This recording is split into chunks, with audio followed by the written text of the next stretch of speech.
मैं अल्लाह को यदि शिव कहूं अपनी भाषा में, कृष्ण कहूं, राम कहूं, तो इससे मेरा ईमान कैसे चला जाएगा? अब मैं कहूं जी अखंड ब्रह्मांड नायक भगवान को, तो कुरान शरीफ भी वही कह रहा है। हमारे पूर्वज कौन है? भारतीय मुसलमानों की या क्रिश्चियन के पूर्वज हिंदू है, सनातनी है। हाँ। वहीं से वो कन्वर्ट हुए, हम उन्हीं हिंदुओं की औलादे हैं। तो भाई हम पूर्वजों से तो सनातनी हुए, हिंदू हुए, कि हर एक हिंदू के जीवन में वो कितना कट्टरपंथी भी रहे, जनरली हिंदुओं में कट्टरपंथी नहीं होते, लेकिन अगर कट्टरपंथी है भी तो वो कहता है यार फलाने जो चाचा हैं अगर उनको छोड़ दो तो सारे मुसलमान खराब हैं। वो मेरा एक दोस्त है, वो ठीक है, बाकी सब खराब है। लोग कहते हैं कि अल्लाह के सिवा किसी और के आगे सजदा नहीं करना, लेकिन अल्लाह ने खुद कहा कि मेरे अलावा किसी और के आगे सजदा करो। याकूब के रास्ते पर जाओगे तो आतंकवादी कहलाओगे, कलाम साहब के रास्ते पर जाओगे तो भारत रत्न हो जाओगे। कितने शर्म की बात है ये मुसलमानों के लिए। और आप कहते हो कि भाई पढ़ाई से दूर रहो, हम लड़कियों को नहीं पढ़ाएंगे। शिव जी की ये स्तुति मैं मुसलमान होके पढ़ूं तो मैं ईमान से कैसे खारिज हो सकता? शरीर मेरा मुस्लिम परिवार से आया है, लेकिन मस्तिष्क में वेदांती ज्ञान भरा हुआ है। वंदे मातरम कह दोगे ईमान चला जाएगा। हाँ। भारत माता की जय कह दोगे ईमान चला जाएगा। भारत माता की जय कैसे कह दिया? अरे भाई अरबी में भी लिखा है कि मक्का की जय कहो, मक्का मां है। तो भारत और मक्का तो शहरों की मां है, और मेरा देश तो तमाम मुल्कों की मां है, उम्मुल मुमालिक है। जो कहते हैं महिलाओं को पढ़ने ना दिया जाए या घर में रखा जाए या बुरके में रखा जाए, वो जाहिल लोग हैं, एकदम गधे, मूर्ख हैं, बेवकूफ हैं। मैं बिल्कुल आपके पॉडकास्ट में खुलेआम कह रहा हूं। सच्चाई लोगों को पता चले, वास्तव कट्टा वास्तविकता क्या है, सच्चाई पता चले। आज भी कुछ कट्टरपंथी मुसलमान वहां 72 हूर मिलेगी उस नाम से यहाँ बम बांध के फट जाते हैं। और कसाब को भी यही बोल के भेजा गया था, वो अंडर एज था वो लड़का, कहते हैं कि तू वहां जाके आतंकवाद फैला, लोगों को मार और खुद भी शहीद हो जाए, तेरे को 72 हूर मिलेगी। यार क्या जहालत है यार। में अजान नहीं देना है शैतान है, आज माइक में अजान देना है इसलिए लड़ाई हो रही है। यदि कोई कहे जी माइक हटा दो मस्जिद से,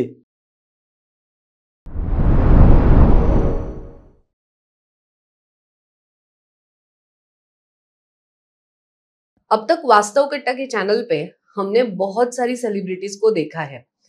अब हम एक ऐसे शख्स से मिलने जा रहे हैं जिनको आपने आज तक मीडिया में सुना है, डिबेट में सुना है, जिनको आपने देखा है शिव स्तोत्र कहते हुए या हनुमान चालीसा पढ़ते हुए। लेकिन कॉन्ट्राडिक्शन ये है कि ये धर्म से, बर्थ से इस्लाम धर्म में पैदा हुए हैं, लेकिन हिंदू मुस्लिम एकता के दूत माने जाने वाले फैज खान सर से आज हम बात करने वाले हैं। वास्तव कट्टा चैनल पे मैं दीप्ति नायर आज फैज खान सर का यहाँ बहुत बहुत स्वागत करती हूँ। बहुत बहुत धन्यवाद। बढ़िया, सब ठीक हो, आनंद है। ये वास्तव कट्टा है क्या? मुझे थोड़ा सा, एक फिल्म आई थी संजय दत्त की, ये वही है क्या जो कट्टा जो यूपी में कहते हैं कट्टा, वही वाला कट्टा? ये कट्टा यानी मराठी में हमारे यहाँ एक चौक होता है जहाँ पे आप बात कर सकते हो, अच्छा, बात कर सकते हो, इसे कट्टा कहते हैं। और वास्तव का मतलब है reality, so fact check. Basically this is the platform where you can check the facts. क्योंकि उधर यूपी बिहार साइड कट्टा मीन्स देसी गन को कहते हैं। तो आप ये कह सकते हो कि ये इस मंच पे ऐसी बहुत सारी बातें हमने की है जो किसी कट्टे से कम नहीं है। इसीलिए चलिए ठीक है। चलिए, बहुत खुशी हुई मुझे वास्तव कट्टा में आके। और उधर दिल्ली में और बाकी जगह पॉडकास्ट तो बहुत हुआ, पर इधर महाराष्ट्र में ये पहला मेरा पॉडकास्ट होगा। महाराष्ट्र की पुण्य भूमि में आपका स्वागत है सर। धन्यवाद, बहुत धन्यवाद। और संतों की भूमि कहा जाता है महाराष्ट्र में, और छत्रपति शिवाजी महाराज का हमें इतिहास मिला है, हम उन्हीं के सब वंशज है, और यहाँ आप पधारे हैं, सो आपका बहुत बहुत स्वागत है। बहुत धन्यवाद। फैज सर, आज हम जिस बारे में बात करेंगे वो काफी विवादित मुद्दे होंगे।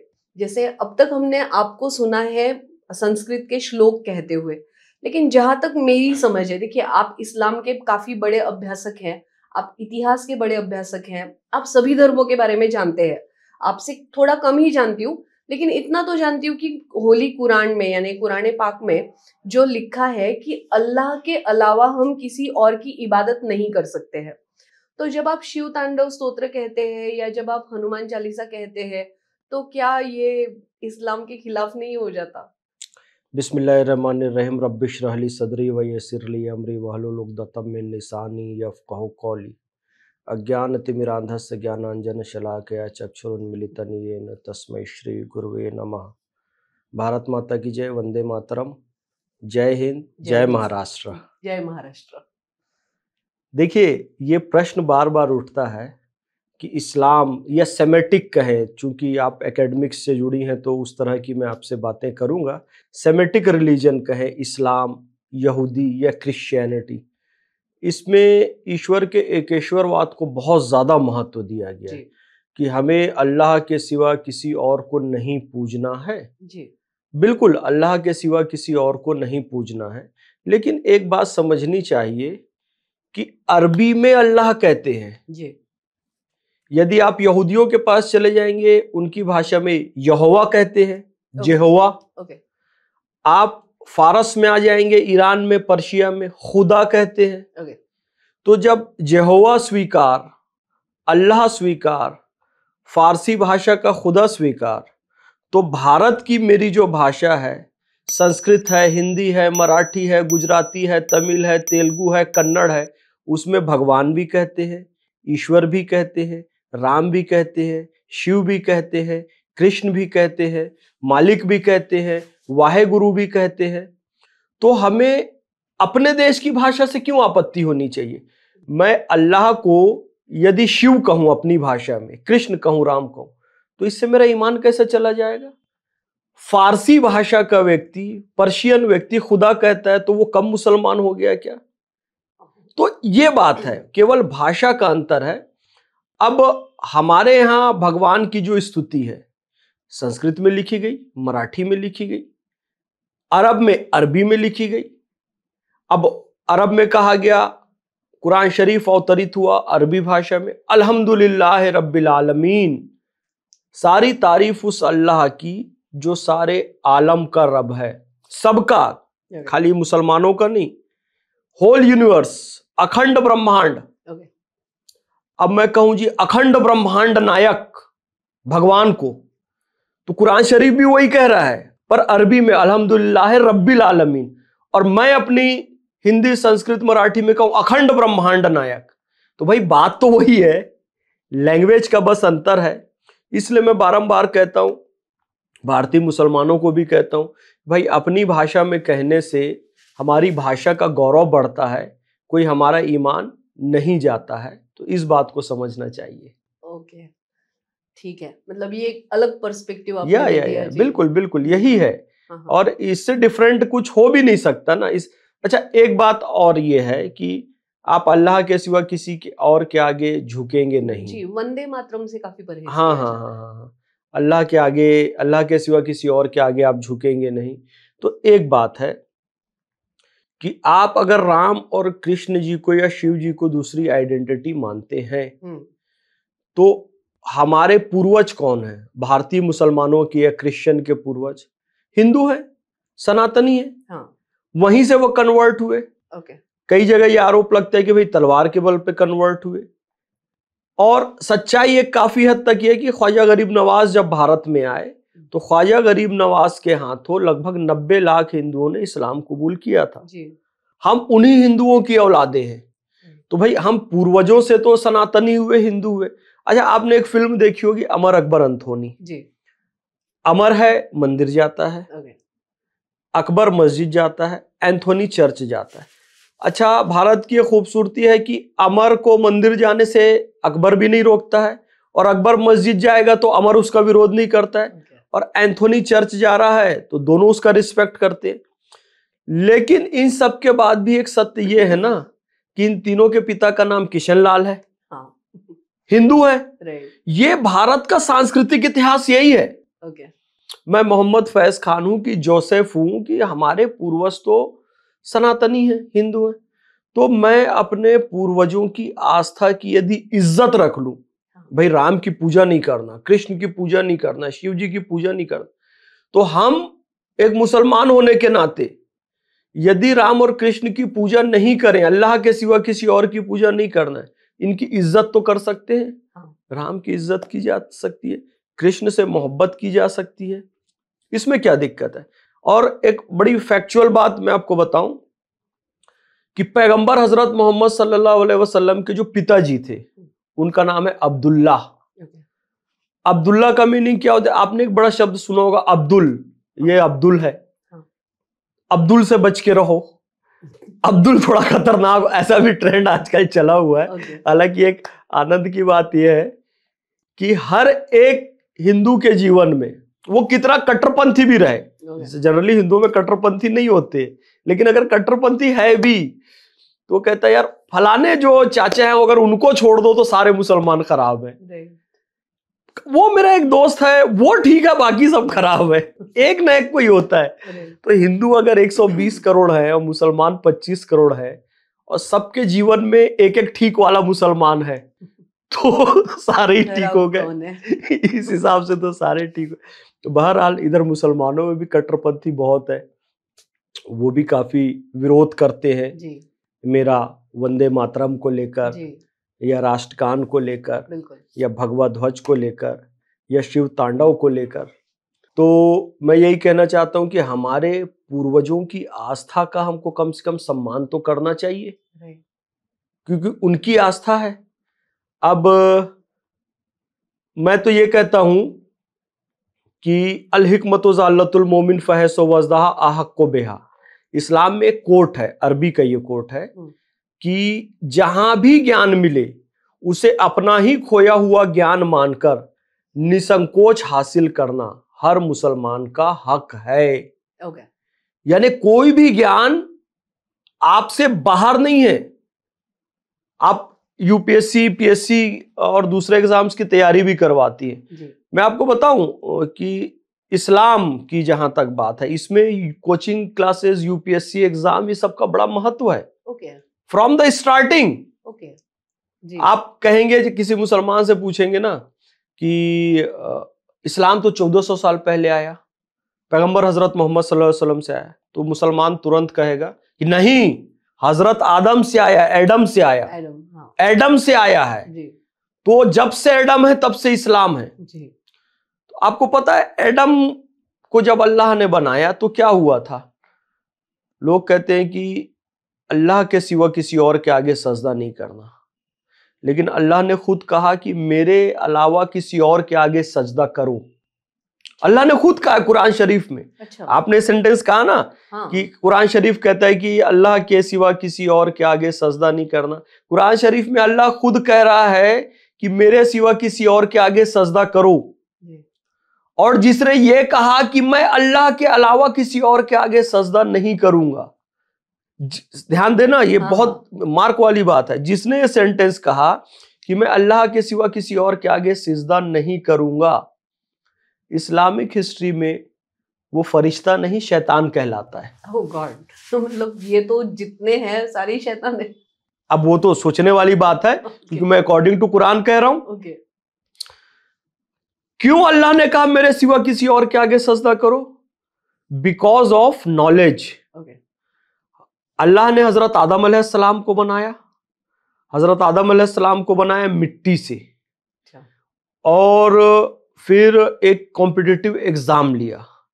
कॉम्पिटिटिव एग्जाम लिया और हजरत आदम अलैहिस्सलाम को बकायदा कोचिंग करवाई, उनको तमाम जीएस की तैयारी करवाई। आप कुरान शरीफ पढ़िएगा, कंप्लीट। जैसे हम कहते हैं ना यूपीएससी में जी क्या सिलेबस है, under the sun, all and over the sun, मतलब under the sky, over the sky, सारा सिलेबस में। अल्लाह रब्बुल इज्जत खालिक कायनात ने हजरत आदम अलैहिस्सलाम को ईच एंड एवरीथिंग पढ़ाया जी। फिर एग्जाम की एक डेट डिसाइड हुई, उसमें एग्जाम हुआ, उसमें फरिश्ते भी बैठे, तमाम एंजल्स भी बैठे, हजरत आदम अलैहिस्सलाम भी बैठे। फिर टॉप किसने किया? हजरत आदम अलैहिस्सलाम ने। अच्छा। जब उन्होंने उस एग्जाम को टॉप किया तब अल्लाह ने कहा कि चूंकि नॉलेज में, विजडम में तुमसे आगे है, इसलिए आपको इसके आगे सिजदा करना है। तो तमाम फरिश्तों ने सिजदा किया, किसके आगे? नॉलेज के आगे, हजरत आदम के आगे। और उन्हीं आदम से हम आदमी कहलाते हैं। तो ज्ञानवान आदमी को, ज्ञानवान मनुष्य को सजदा करने खुद अल्लाह ने कहा। उसमें से एक ऐसा फरिश्ता था जिसने कहा नो, मैं अल्लाह के सिवा किसी और के आगे सिजदा नहीं करूंगा। उस दिन से वो शैतान घोषित हो गया। शैतान, इब्लीस, यानी ज्ञानी के आगे जो ना झुके, ज्ञान का जो सम्मान ना करे, विजडम की जो रिस्पेक्ट ना करे, वो क्या कहलाया? शैतान। तो कितनी बड़ी बात है। हालांकि फिर इस बात को क्लियर किया गया कि वो सजदा ताजीमी था, मतलब रिस्पेक्ट का सजदा है। सजदा इबादत यानी वर्शिप का सजदा सिर्फ अल्लाह को होगा, लेकिन सजदा ताजीमी अपने से बड़े ज्ञानी व्यक्ति को हो सकता है। हालांकि बाद में पैगंबर हजरत मोहम्मद सल्लल्लाहु अलैहि वसल्लम ने यह भी कह दिया कि भाई लोग उनके आगे भी सिजदा करते थे, तो उनको ये ठीक नहीं लगता था। तो उन्होंने कहा कि मैं सजदा ताजीमी भी खत्म करता हूं। तो सजदा ताजीमी पर आप किसी गुरु को झुक के प्रणाम कर ले रहे हैं, आप मुझसे ज्यादा ज्ञानी है, मैंने थोड़ा चरण स्पर्श कर लिया, तो इसकी मनाही नहीं है। कट्टरपंथी लोग इसको भी मना करते हैं। जबकि जो आप मुस्लिम शासक कहते हैं, उन लोगों ने सजदा पैबोस जारी रखा। कि भाई आप हमारे सामने सिजदा भी करिए, यानी माथे को सिर पे रखेंगे बादशाह के और पैर को चूमेंगे पैबोस। जबकि ये इस्लाम के अनुकूल नहीं था, क्योंकि पैगंबर हजरत मोहम्मद सल्लल्लाहु अलैहि वसल्लम ने मना कर दिया था, है ना। अच्छा, फिर अगर करना भी है तो क्या आप ज्ञानी हैं? क्या आप उस व्यक्ति से ज्ञानी हैं कि आप अहंकारी हैं? आप अहंकार में कह रहे हो मुझे सजदा करो, पैबस करो। तो ये सब चीजें आई। मैं कहना ये चाह रहा था कि इस्लाम में नॉलेज का इतना महत्व है, ज्ञान का इतना महत्व है। फिर इसके बाद हम आगे आते हैं हजरत नूह अलैहिस्सलाम। हजरत नूह अलैहिस्सलाम को एक भविष्यवाणी होती है कि आपको बहुत बड़ी बाढ़ आने वाली है, एक फ्लड आने वाला है। आपने महाराजा मनु की कथा भी सुनी होगी। तो जब फ्लड आने की एक भविष्यवाणी हुई तो उन्होंने अल्लाह से इबादत की, पर सिर्फ अल्लाह से इबादत नहीं की, उन्होंने साइंस टेक का इस्तेमाल करके एक बहुत बड़ी शिप बनाई। अच्छा। और उस शिप में, वो स्टोरी आपने जरूर पढ़ी होगी, सबने लगभग सुनी है। हाँ, मैं इसलिए महाराजा मनु का नाम लिया। तो हजरत नूह अलैहिस्सलाम, सेमेटिक में वो हजरत नूह अलैहिस्सलाम के नाम से आता है। तो वो उन्होंने एक बड़ी शिप बनाई। जितने भी जीव जंतु थे, स्पीशीज थे, जितने भी जीव थे इस पृथ्वी के, सबका एक एक जोड़ा रखा। बारिश हुई, बाढ़ आई, सब उस नाव में, शिप में सुरक्षित रहे। जब वो फ्लड खत्म हो गया तो सब सुरक्षित रहे, और फिर उससे हमारा फिर वंश चला। तो ये बताइए, जब ये बाढ़ आने की बात हुई तो क्या उन्होंने केवल अल्लाह की इबादत की या विज्ञान तकनीक का इस्तेमाल करके शिप भी बनाई? शिप भी बनाई ना। आज बड़े बड़े साइंटिस्ट जिस शिप को नहीं बना सकते, उन्होंने बनाई। यानी साइंस टेक का कितना इंपॉर्टेंस है कुरान शरीफ में। अब एक फाइनल बात, पैगंबर हजरत मोहम्मद सल्लल्लाहु अलैहि वसल्लम जब हीरा की गुफा में ध्यान लगाते हैं, कभी हीरा माउंटेन सर्च करना, वहां पे एक गुफा है, उसमें जाके उन्होंने ध्यान लगाया, तो अल्लाह ने उनके पास पहला शब्द भेजा, इकरा। इकरा यानी कि पढ़ो। इकरा बिस्मी रब्बिकल लज़ी खलक, पढ़ो मुसलमानों, अल्लाह के नाम पर पढ़ो, कुरान शरीफ कह रहा है। तो जब उनके पास भी पहला, मतलब हजरत आदम से लेकर पैगंबर हजरत मोहम्मद सल्लल्लाहु अलैहि वसल्लम तक इस्लाम में एजुकेशन की बात की गई। सच्चर कमेटी की रिपोर्ट कहती है आज मुसलमान शिक्षा में सबसे पीछे हैं। तो कितने शर्म की बात है ये मुसलमानों के लिए। और आप कहते हो कि भाई पढ़ाई से दूर रहो, हम लड़कियों को नहीं पढ़ाएंगे। ये हमारे नबी की सुन्नत और इस्लाम और कुरान का सही अध्ययन करके डॉक्टर कलाम साहब ने पढ़ाई की तो भारत रत्न भी हुए, भारत के राष्ट्रपति भी बने। स्पष्ट संदेश, याकूब मेमन का जनाजा और कलाम साहब का जनाजा एक दिन निकला। क्लियर संदेश दिया कि याकूब के रास्ते पर जाओगे तो आतंकवादी कहलाओगे, कलाम साहब के रास्ते पर जाओगे तो भारत रत्न हो जाओगे। तो मुसलमानों को इस बात को चूज कर। तो मैं पढ़ता हूं, अब ये बताइए, नॉलेज जितना गेन कर सके, under the sky above the sky, Allah ने सारा नॉलेज दे दिया हजरत आदम। अच्छा, उस नॉलेज में क्या हनुमान चालीसा बाहर है? नहीं। क्या शिव जी की स्तुति बाहर है? नहीं। क्या अन्नपूर्णा मंत्र बाहर है? नहीं। अरे भाई, ये तो वो मंत्र है कि शिव जी का ये मंत्र रावण ने पढ़ा जी। जटाटवी गलत जल प्रवाह पावित स्थले गले वलंबे लंबिताम भुजंग तुंग मालिकाम डमट डमट डमट डमन निनाद डमरवयम चकार चंड तांडवम तनो तुना शिवा शिवम जटा कटाह संभ्रम भ्रमण निलिंप निर्झरी विलोल वीची वल्लरी विराजमान मूर्धनि धगत धगत धगत ज्वल ललाट पट्ट पावके किशोर चंद्रशेखरे रति प्रतीक्षणम ममा। माय गुडनेस, शिव जी की ये स्तुति मैं मुसलमान होके पढ़ूं तो मैं ईमान से कैसे खारिज हो सकता हूं? This is part of my knowledge, my culture, my scriptures. My goodness.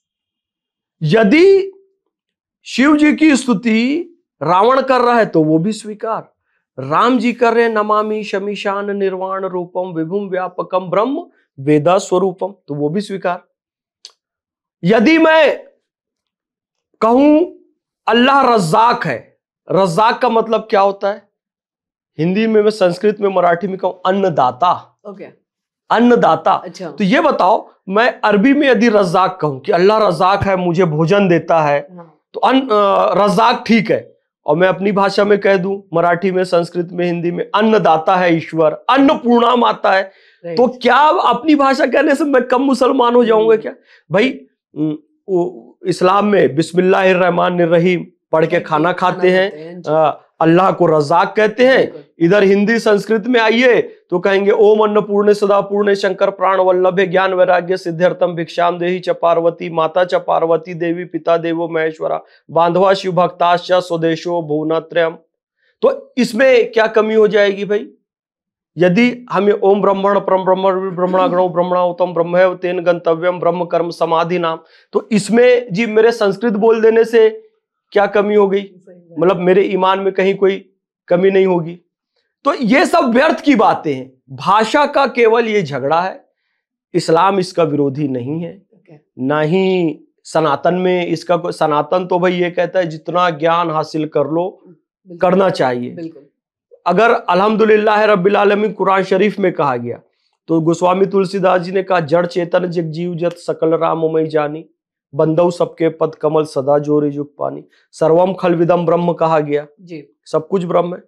तो ये मानसिकता ठीक नहीं है, विवादों वाली मानसिकता है कि वो उस भाषा का है, ये इस भाषा का है। नहीं, ईश्वर का स्वरूप एक ही है। सूर्य कहें, सन कहें, शम्स कहें, उसकी रोशनी में कोई कमी नहीं होती है।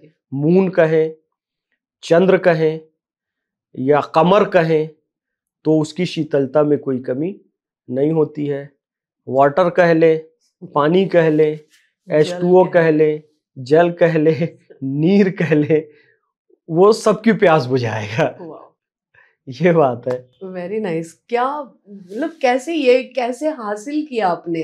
क्योंकि ये मैं पहली बार देख रही हूँ कि संस्कृत, अरबी और पारसी, इन सब का इतना बैलेंस एजुकेशन फैद सर, और ये हासिल करने के लिए तो काफी साल लगे होंगे, या ये पहले से ही था?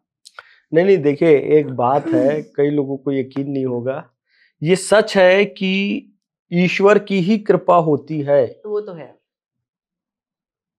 भगवान ने ही मुझे इस कार्य के लिए चुना है, ये प्रारब्ध है। राइट। प्रारब्ध कहते हैं हम अपने हिंदुओं की भाषा में, हिंदुत्व की भाषा में प्रारब्ध।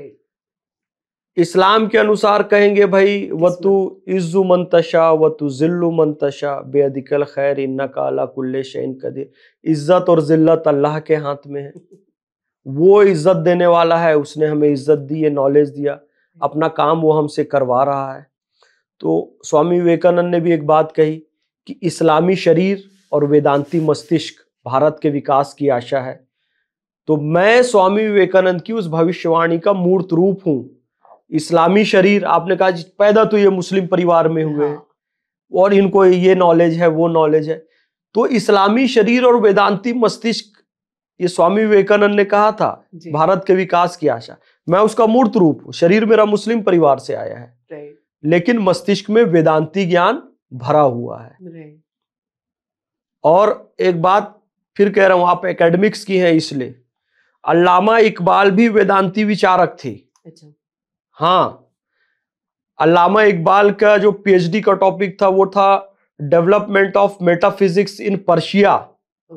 और जो मेटाफिजिक्स और तत्वमीमांसा पढ़ता है, ईश्वर आत्मा जगत का उसमें अध्ययन होता है, जनरली वो बहुत लॉजिकल हो जाता है और ईश्वर के प्रश्न को वो बड़ा तार्किक मतलब नहीं मानता है, क्योंकि लॉजिकली ईश्वर सिद्ध होता नहीं है और लॉजिकली असिद्ध भी नहीं होता है। आप ईश्वर को तर्क से सिद्ध नहीं कर सकते, सही बात है, ये आस्था का विषय। और ईश्वर को तर्क से असिद्ध भी नहीं कर सकते। बिल्कुल। अब देखिए, इकबाल इतना मेटाफिजिक्स पढ़ा हुआ था, वो ईश्वर वगैरह पे विश्वास नहीं करता था, लेकिन फिर भी जब वो थोड़ा धूर्तता वाले पॉइंट पे आया तो उसने इस्लाम का प्रयोग ऐसा किया कि मुसलमानों से पाकिस्तान बनवा दिया। जी बिल्कुल। पहले उसने क्या कहा, सारे जहां से अच्छा हिंदुस्तान हमारा, हम बुलबुले हैं इसकी ये गुलसिता हमारा, यूनान मिस्र रोमा सब मिट गए जहां से, बाकी मगर है अब तक नामो निशा हमारा, कुछ बात है कि हस्ती मिटती नहीं हमारी, सदियों रहा है दुश्मन दौरे जहां हमारा, सारे जहां से अच्छा हिंदुस्तान हमारा। जब वो कम्युनल पॉलिटिक्स की तरफ आया तो उसने क्या कर दिया, चीनो अरब हमारा, हिंदुस्तान हमारा, मुस्लिम है हम वतन है सारा जहां हमारा। और इकबाल ये जानता था कि वो वेदांती विचारक था शुरू में, बाद में भी था, पर बाद में पॉलिटिक्स और डिप्लोमेसी वो ऐसी किया कि सब उसने कचरा कर दिया इस देश का। देखिए, हम क्या कहते हैं, एकेश्वरवाद कहां से आया? पैगंबर हजरत मोहम्मद ने दिया कि अल्लाह एक है, और या फिर जीसस क्राइस्ट ने दिया, या मोजेस ने दिया। सेमेटिक रिलीजन का हम मानते हैं, मैंने शुरू में जैसा कहा, लेकिन ना मोजेस का नाम लिया हजरत मूसा का, ना हजरत ईसा का नाम लिया, ना पैगंबर हजरत मोहम्मद सल्लल्लाहु अलैहि वसल्लम का नाम लिया। इकबाल ने कहा, वहदत की लय सुनी थी दुनिया ने जिस मकां से, मीरे अरब को आई ठंडी हवा जहां से, मेरा वतन वही है, मेरा वतन वही है। अब इकबाल का वतन तो हिंदुस्तान है, है ना। और वहदत यानी कि एकेश्वरवाद, ईश्वर की एकता। वहदत की लय वो क्या कह रहा है, मेरे वतन से आई है। वहदत की लय सुनी थी दुनिया ने जिस मकान से, उसने अरब से या यरूशलेम से नहीं कहा, तो वहदत यानी कि ईश्वर एक है। उसने कहा भारत से ये सदा आई, यानी कि वो पता था कि भारत वेदांत की भूमि है, यानी सर्वम खलविदम ब्रह्म की भूमि भारत है। एकम ब्रह्म द्वितीयो नास्ते, नेह ने नास्ते नास्ते किंचन, की ब्रह्म एक है, दूसरा कोई नहीं, नहीं और किंचित मात्र भी नहीं, इसकी भूमि भारत है। ये इकबाल जानता था कि ब्रह्म सत्य जगत मिथ्या जीवो ब्रह्म है वो नापरा, इसकी भूमि भारत है। इसलिए उसने अरब या यरूशलेम का नाम नहीं लिया, उसने कहा वहदत यानी ईश्वर का एकत्व, इसकी जन्मभूमि भारत है। तो भारत सारे ज्ञान का मूल है। तो और उसने एक लाइन और कही है कि वहदत की लय सुनी थी दुनिया ने जिस मकां से, मीरे अरब को आई ठंडी हवा जहां से। मीरे अरब किसे किन्हें कहते हैं? पैगंबर हजरत मोहम्मद सल्लल्लाहु अलैहि वसल्लम। उनको भी ठंडी हवा इस हिंदुस्तान से आई थी। तो भाई हम इसकी जय क्यों ना कहें, हम इसको गर्व के साथ भारत माता की जय क्यों ना कहें, हम गर्व के साथ वंदे मातरम क्यों ना कहें। अब आपका एक प्रश्न और आ गया उसमें, क्योंकि आपने ना एक ही प्रश्न में सारे प्रश्न पूछ डाले हैं तो मैं सारा आंसर उसका दे देता हूँ। आपने जैसा कहा जी वंदे मातरम आप कहते हैं, है ना, तो भारत माता की जय कहते।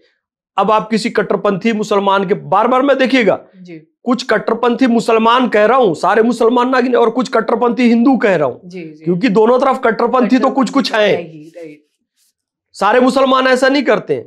वंदे मातरम कह दोगे ईमान चला जाएगा, भारत माता की जय कह दोगे ईमान चला जाएगा। क्या संविधान में लिखा है भारत माता की जय कहना? ओवैसी ने भी कह दिया मैं भारत माता की जय नहीं बोलूंगा, संविधान में तो कहीं नहीं लिखा है। भाई साहब, मेरा इस्लाम इसकी इजाजत नहीं देता। भाई साहब, इस्लाम भी भारत माता की जय कहने की इजाजत देता है, और कॉन्स्टिट्यूशन ऑफ इंडिया में भी लिखा हुआ है भारत माता की जय कहो।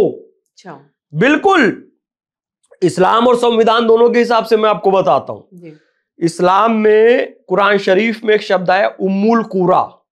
उम्म यानी होता है मां, अरबी में उम्म यानी मां होता है। तो उम्मुल कुरा यानी कि पैगंबर हजरत मोहम्मद सल्लल्लाहु अलैहि वसल्लम की जो जन्मभूमि है मक्का, उसके लिए आया है उम्मुल कुरा शब्द, ठीक है, यानी कि सभी शहरों की मां। तो जहां हमारे नबी का जन्म हुआ उस शहर को कहा गया मां, सभी शहरों की मां। तो मैं अपने नबी को मानने वाला हूं, तो मैं जिस देश में जन्मा उस देश को क्या कहूंगा जी? मां कहूंगा। हमारे नबी के शहर को मां कह रहे हैं, तो मैं भी अपने देश को मां कहूंगा जी। तो पीस ऑफ लैंड को कुरान शरीफ ने मां कहा है। तो पीस ऑफ लैंड मेरी भारत, भूमि, तो मैं उसको मां कहूंगा।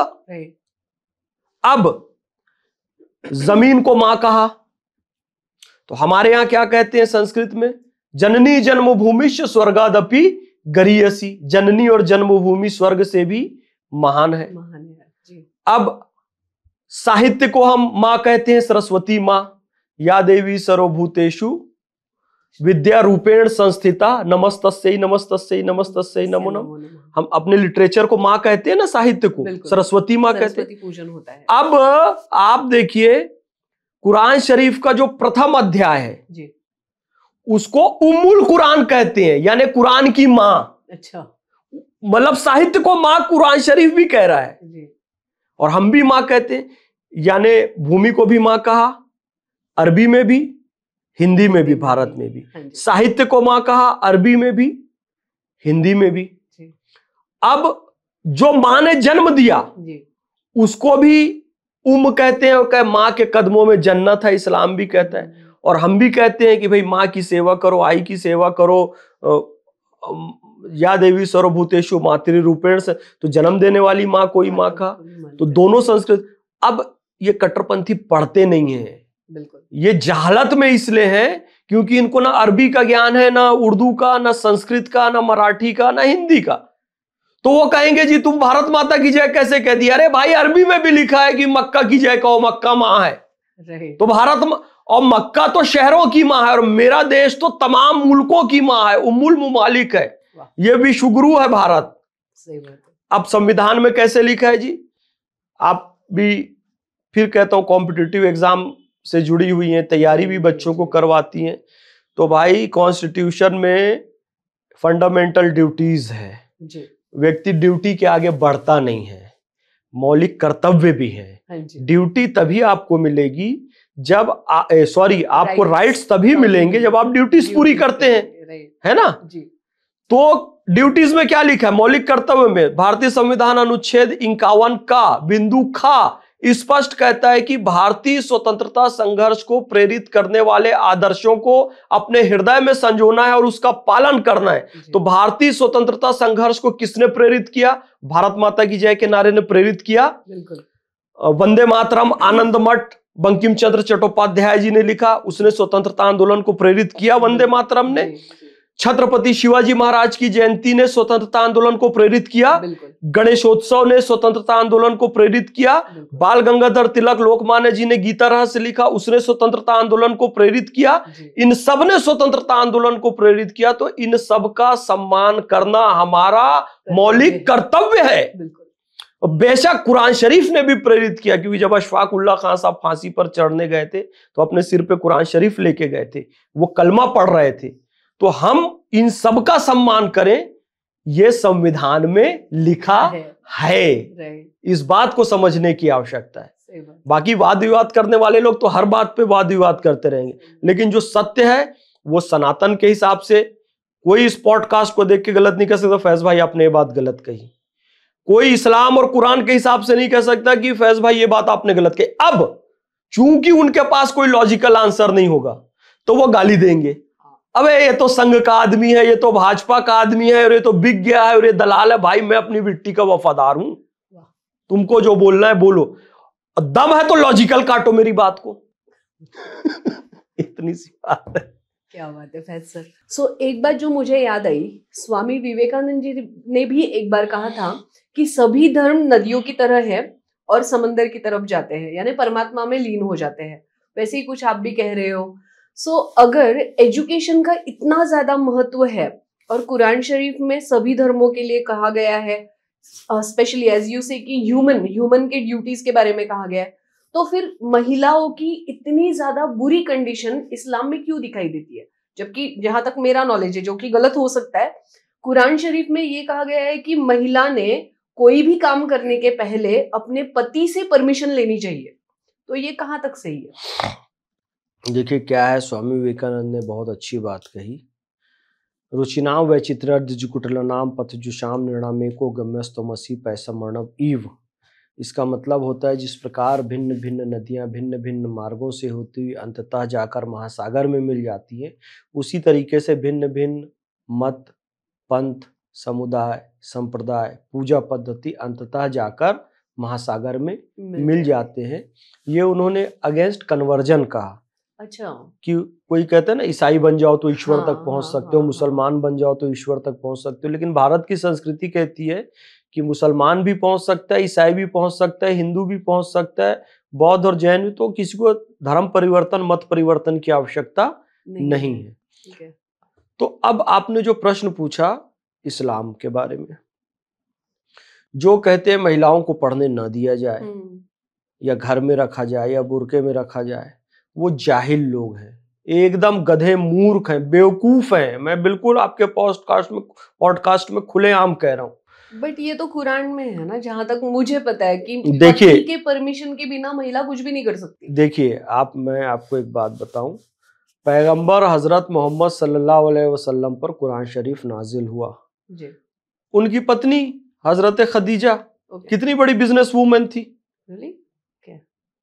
अरे भाई साहब, अरब की टॉप बिजनेस वूमेन में उनका नाम आता था। कैसे? मतलब ये पता नहीं था मुझे। हाँ, तो यही तो बात है ना, आपका पॉडकास्ट इसीलिए है कि सच्चाई लोगों को पता चले, वास्तव कट्टा वास्तविकता क्या है, सच्चाई पता चले। अब इतनी बड़ी बिजनेस वूमेन थी और पैगंबर हजरत मोहम्मद सल्लल्लाहु अलैहि वसल्लम उनकी गाइडलाइन में बिजनेस उन्होंने स्टार्ट किया। जी। अच्छा। आप क्या कह रही हैं कि महिलाओं को राइट नहीं है? हाँ, अरे भाई, जो जिन पर कुरान नाजिल हो रहा है वो एक महिला की गाइडलाइन पे बिजनेस स्टार्ट कर रहे हैं। और वो महिला कौन है? आप कह रहे पत्नी को पूछना पड़ा। अरे पत्नी है उनकी भाई। राइट। और जब हीरा की गुफा में पैगंबर हजरत मोहम्मद सल्लल्लाहु अलैहि वसल्लम को जो पहला शब्द आया, इकरा, ईश्वरीय वाणी हुई, तो उस समय बड़ी वो युवा अवस्था में थे जी। तो वो भयभीत हो गए थे कि ये कहां से अचानक वाणी आ रही है, क्योंकि गुफा में अकेले बैठे हुए थे वो।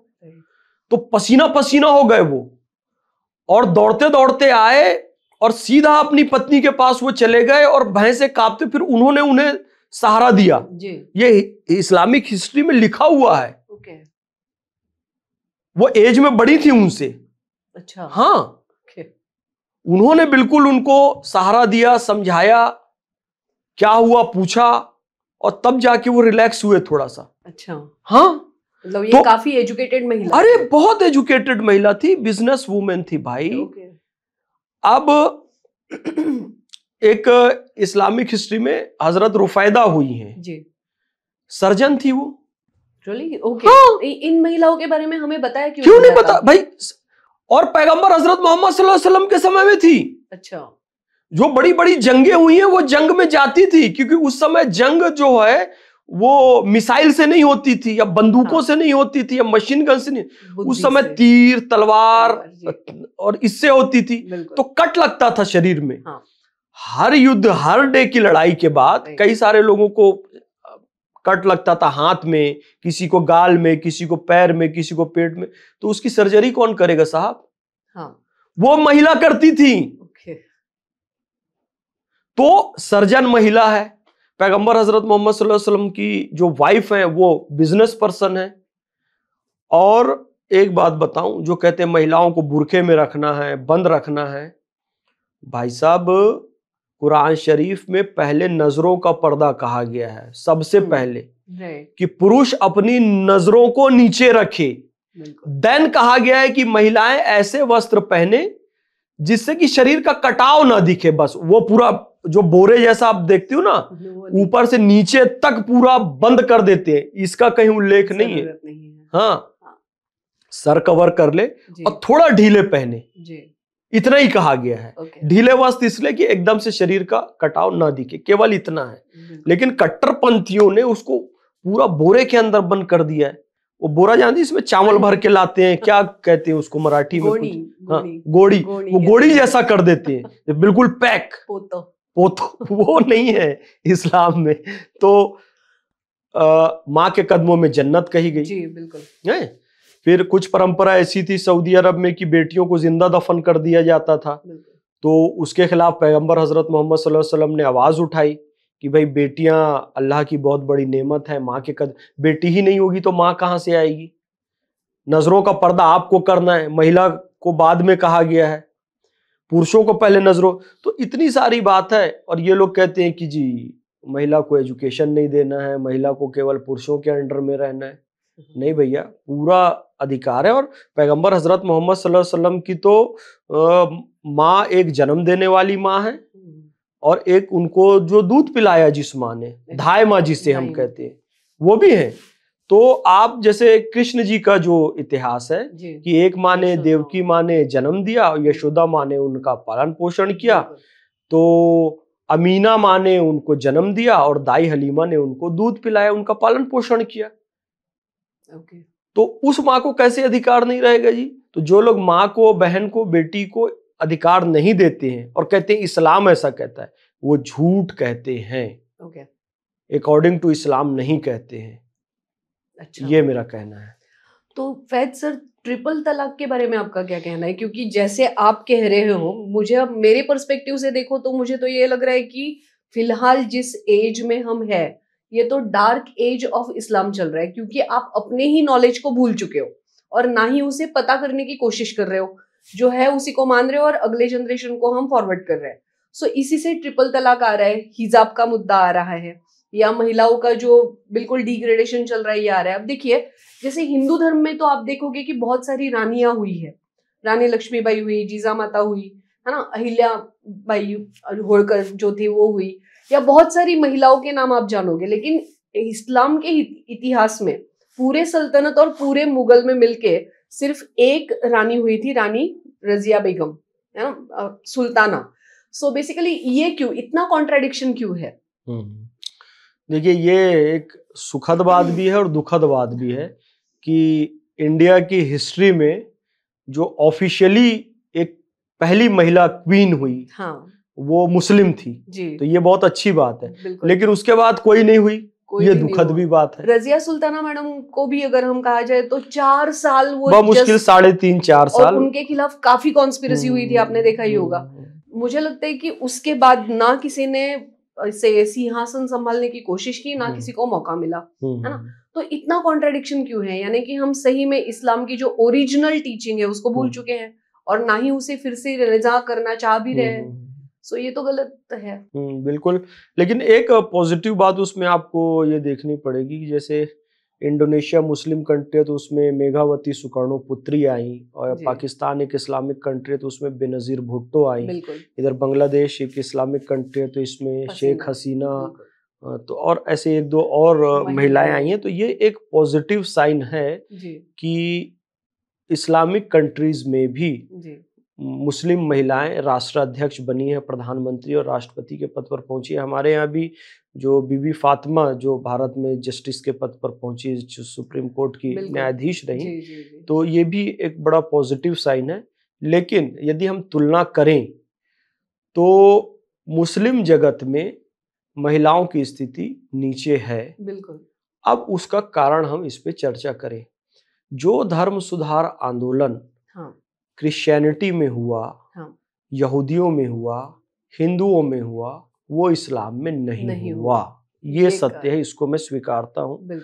एक समय था विच हंटिंग के नाम पर यूरोप में महिलाओं को जला दिया जाता था। विच हंटिंग थोड़ा सा मैं आपको एक एक्सप्लेन करके बताना चाहूँ। What is which hunting? जो चर्च का जो प्रीस्ट होता था, पादरी जिसे कहते हैं, उसे गांव की कोई महिला पसंद आ गई, जो मोस्ट ब्यूटीफुल थी, तो वो उसको प्रपोजल दे देता था। अब जो चरित्रवान स्त्री होगी वो उसको मना कर देगी कि भाई मैं नहीं करूंगी काम। तो वो कहता था अगर तुम मेरा प्रपोजल एक्सेप्ट नहीं करोगी तो मैं तुमको विच घोषित कर दूंगा। और वो उसको विच घोषित कर देता था कि ये गांव में जो बच्चा मरा है ये विच ने कुछ इसको जादू टोना किया है, तो यही महिला है। तो पूरे गांव वाले मिलकर उसको जला देते थे। तो उसके डर से वो नेक्स्ट किसी महिला को बुलाता था तो वो बेचारी आ जाती थी कि कहीं ये मुझे भी ना जलवा दे करके। इतनी गंदी प्रथा थी ईसाइयों में। ये पोप कहता था कि जी तुम मुझे 10,000 रुपए दे दो, मैं चिट्ठी लिख के दे रहा हूं तो तुमको स्वर्ग का टिकट मिलेगा, साल्वेशन लेटर लिख के दे देता। मार्टिन लूथर आए, उन्होंने प्रोटेस्टेंट एक परंपरा लाई, ये सब चीजें खत्म हुई। आज कोई लेटर नहीं दे सकता, आज कोई विच हंटिंग के नाम पर क्रिश्चियन महिला को नहीं मार सकता। हिंदुओं में सती प्रथा थी, राजा अस्पृश्यता राम थी मोहन राय। हिंदुओं में, बाल विवाह था, ये सब हिंदुत्व का अंग नहीं था, लेकिन आई प्रथा। आई थी। महात्मा ज्योतिबा फुले आए, महात्मा गांधी आए, बाबा साहब अम्बेडकर आए, स्वामी दयानंद सरस्वती, स्वामी विवेकानंद, ये प्रथाएं खत्म हुई। बिल्कुल। मुसलमानों में ऐसा धर्म सुधार आंदोलन नहीं हुआ, तो अभी भी इंस्टेंट ट्रिपल तलाक, हाँ। जैसे मैंने बताया कि महिला को पूरा कवर कर देना इस्लाम का अंग नहीं है। ओके। महिलाओं को एजुकेशन से रोक देना ये इस्लाम का अंग नहीं है। नहीं तो फर्स्ट सर्जन महिला कहां से आती, सही जो बात। पैगंबर हजरत मोहम्मद सल्लल्लाहु अलैहि वसल्लम के साथ युद्ध में जा रही है, कहां से आती? बिल्कुल। बिजनेस वुमेन, उनकी पत्नी कहां? मतलब इस्लाम का ये अंग नहीं है कि महिला को घर में बैठा के रखो। जी। तो ये सब आई, कुप्रथाएं आई, उसको सुधार करने के लिए ना अभी तक कोई धर्म सुधार, समाज सुधार आंदोलन नहीं हुआ। तो इंस्टेंट ट्रिपल तलाक भी चलता रहा। इवन आप देखिए अंधविश्वास की सीमा, उर्वशी, रंभा, मेनका का कंसेप्ट तो हिंदुत्व में भी है, हिंदुओं में भी है। एक भी हिंदू उर्वशी मिलेगी, रंभा मिलेगी, मेनका मिलेगी, इस नाम से बम बांध के फटता है क्या? किसी को गोली मारता है क्या?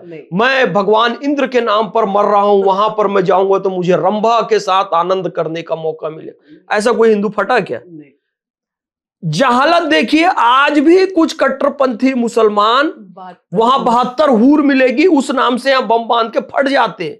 और कसाब को भी यही बोल के भेजा गया था, वो अंडर एज था वो लड़का, कहते हैं कि तू वहां जाके आतंकवाद फैला, लोगों को मार और खुद भी शहीद हो जाए, तेरे को 72 हूर मिलेगी। यार क्या जहालत है यार। मतलब समाज सुधार की जरूरत है कि नहीं मुसलमानों? बहुत ज्यादा जरूरत है। मतलब मानसिकता, वैज्ञानिक मनोवृत्ति पैदा करने की जरूरत है कि नहीं? बिल्कुल। सब धर्मों में कंसेप्ट था, लेकिन क्या प्रैक्टिकल है, क्या काल्पनिक है, कब कहां क्या बोलना है, क्यों इस्तेमाल करना है, कौन सी बात किस संदर्भ में कही गई, उसको समझना चाहिए। पैगंबर हजरत मोहम्मद सल्लल्लाहु अलैहि वसल्लम को भी उनकी पत्नी जो हुई बाद में हजरत उम्मे सलमा ने पूछा कि भाई अभी आप व्याख्यान देकर आ रहे हो, जन्नत की हूर ऐसी होगी, जन्नत की हूर वैसी होगी, अब बताओ जन्नत की हूर सुंदर कि मैं सुंदर? अच्छा, पत्नी ने पूछ दिया, अब क्या आंसर होगा जी? सुंदर हो। सवाल ही नहीं उठता है। जब इतना लॉजिकल माइंड उनके पास है और उन्होंने क्लियर भी कह दिया, उन्होंने बहुत अच्छी बात की कि एक ईमान वाली दुनिया की औरत जन्नत की हूर से कई गुना श्रेष्ठ है, कई गुना सुंदर है। अच्छा, तो अपनी पत्नी को श्रेष्ठ कह दिया ना, बिल्कुल। माँ के कदमों में जन्नत है कह दिया। ईमान वाली औरत हूर से सुंदर है, तो भाई ईमान वाली औरत तो आप ही हो। बिल्कुल। तो हमारी जो पत्नी है, या हमारी जो बहन है, या हमारी जो माता है, भाई असली सम्मान के योग्य और असली सुंदरता तो उसी की है। वही रोटी बना के देती है, वही खाना खिलाती है, वही घर में सुख शांति रखती है, वही बच्चे पैदा करती है। तो इतना लॉजिकल माइंड पैगंबर हजरत मोहम्मद सल्लल्लाहु अलैहि वसल्लम का था ना, तो ये उन सब चीजों को पढ़ के क्यों नहीं करते? जन्नत की हूर मिलेगी बम बांध के, यार इस दुनिया को जहन्नम बना के वहां कोई जन्नत की हूर नहीं मिलने वाली है। सही बात है, वेरी नाइस। अब इंस्टेंट ट्रिपल तलाक इस्लाम का अंग नहीं था जी। अभी आपने तलाक कहा, 1 महीने बाद तलाक कहो, 1 महीने बाद तलाक कहो, ये ट्रिपल तलाक है। बट है ना, ओरल तलाक आप पत्नी को दे सकते हैं। तो ये तो हाँ ये है, पर उसके पीछे एक कारण आप सुनिए ना, कि यदि आपको सचमुच में तलाक देना है जी, तो आपने अभी तलाक तलाक तलाक कहा, इसकी वैलिडिटी मान ली गई थी जो इस्लाम का अंग नहीं था। उसका कारण ये था कि आपने तलाक तलाक तलाक कहा, अब फिर से आपको अपनी पत्नी वापस चाहिए, क्योंकि आपने मतलब सब्जी में नमक कम था, आपने गुस्से में कह दिया। 1 घंटे बाद गुस्सा ठंडा हुआ, आपको पत्नी अपनी वापस चाहिए, तो मौलाना के पास जाओगे, कहे तलाक हो गई, हलाला प्रथा। अब आपको फिर से निकाह करना तो हलाला करना होगा। अब चूंकि तलाक दी हुई पत्नी है, कोई यंग लड़का, फ्रेश लड़का, तो उससे शादी करेगा नहीं। क्यों नहीं करेगा? क्योंकि फिर से उसको वापस तलाक देके उसको पहले पति के पास भेजना है। तो ये खूसट बूढ़ा मौलाना क्या बोलेगा? कोई बात नहीं, मैं आपकी मदद करूंगा, मैं आपकी पत्नी से निकाह कर लेता हूं। और फिर उसमें एक कंडीशन ये है, निकाह के बाद आपको रिलेशन में भी रहना पड़ेगा। तो ये बड़ी एक अजीब बात थी। अब वो पति उस मौलाना को पैसे भी देगा, कपड़े भी देगा, फीस भी देगा, अपनी पत्नी भी देगा, जब तक वो मौलाना उपभोग करना चाहे करेगा, उसकी मर्जी होगी तो तलाक देगा, नहीं मर्जी होगी तो नहीं देगा। इतनी गंदगी, और ये केवल इसलिए कि हलाला करने मिले। अब कोई आदमी आज तलाक बोला तो 1 तलाक, अब वो महीना भर सोचेगा और दूसरी बार बोलेगा, फिर महीना भर सोचेगा, तीसरी बार। तो इतने के बाद यदि कोई तलाक देगा तो वो दोबारा निकाह नहीं करेगा, सोच समझ के दे। दोबारा नहीं करेगा तो हलाला की भी जरूरत नहीं पड़ेगी। तो हलाला दरअसल केवल एक डर के रूप में बनाया गया था, बाऊ आ जाएगा। अब वो बाऊ किसी बच्चे ने आज तक ने देखा नहीं है कि किस कीड़े को बाऊ कहते हैं। तो हाँ, लेकिन ये है, अब सुनिएगा, पहले इतनी राशि तय की जाती थी मेहर की कि वो 3 बार तलाक बोला 1-1 महीने के अंतर में, कि उतनी राशि पहले ही एडवांस उसको दे दी जाती थी, उसके अकाउंट में फिक्स कर दी जाती थी कि ये कंडीशन आए तो आप उससे गुजारा कर सकती हो, दूसरा निकाह कर लो। नहीं भी हुआ तो आपका जो पहला पति है इतना अमाउंट आपको दे देगा कि आपका काम चल जाएगा। और इसलिए महिलाओं को छूट भी दी गई काम वगैरह करने की, भाई तू किसी और से निकाह नहीं भी कर रही है तो अपने सेल्फ सफिशिएंट हो जाओ, स्टैंड हो जाओ आप, है ना। लेकिन अब एक और क्या कुप्रथा आ गई जी, निकाह तय, और अब निकाह के समय कोई तलाक के बारे में सोचेगा नहीं, तो जी 11,000 मेहर हमने तय कर दिया। अब उस समय न लड़की मना करेगी न लड़की का पिता मना करेगा। आप मेहर बढ़ाने बोल रहे हो, इसका मतलब यह है कि आप तलाक की सोच रहे हो, आप पे यह आरोप लगेगा। बिल्कुल। अब उसने तलाक तलाक तलाक कहा, एक बार में इंस्टेंट ट्रिपल तलाक हो गई और उसको मान भी लिया, अब इसको शादी भी नहीं करना है, 11,000 दिया, अपने घर जाओ जी।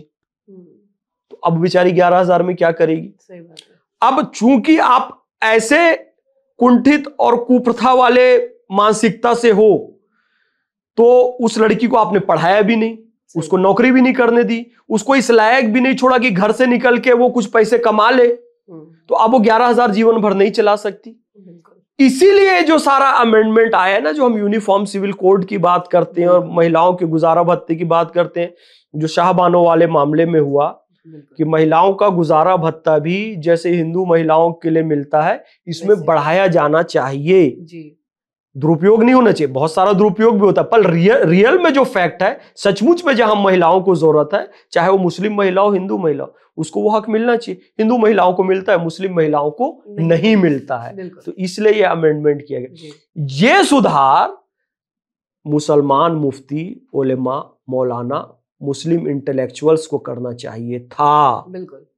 क्योंकि हिंदुओं में सुधार स्वामी विवेकानंद, स्वामी दयानंद, महात्मा ज्योतिबा फुले, महात्मा गांधी, बाबा साहब अम्बेडकर ने किया। क्रिश्चियंस में किसने किया? मार्टिन लूथर ने किया। तो मुसलमानों में मुसलमानों को करना चाहिए था ना, बिल्कुल कर रहे हैं मोदी जी। और प्रगतिशील मुसलमान इसका समर्थन कर रहे हैं, कट्टरपंथी आज भी विरोध कर रहे हैं, कोई बात नहीं, लेकिन ये ठीक है, होना चाहिए सुधार, मेरा ये मानना है।